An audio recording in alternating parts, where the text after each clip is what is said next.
नमस्कार मंडळी, तुम्हाला ही हॉटेलमधली नान किंवा बटर रोटी खूप आवडते का? चला तर मग यासाठी हॉटेलमध्ये कशाला जायचं, आज आपण घरीच बनवूयात आणि तेही गव्हाचं पीठ वापरून.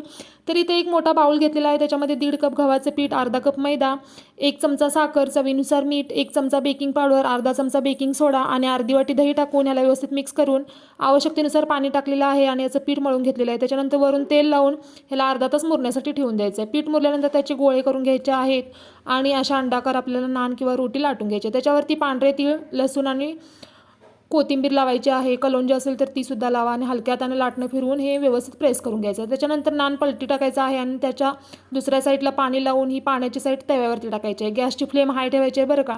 त्याच्यानंतर वरती थोडे बुडबुडे आले की तवा पलटी करायचा आहे आणि गॅसच्या फ्लेमवरती डायरेक्ट हा नान आपल्याला भाजून घ्यायचा. आणि अशा प्रकारे आपला नान तयार आहे. अगदी हॉटेलसारखा लागतो बरं का. नक्की ट्राय करा. आणि हो, ही रेसिपी आवडल्या चॅनलला सबस्क्राईबसुद्धा करायचं आहे बरं का. धन्यवाद.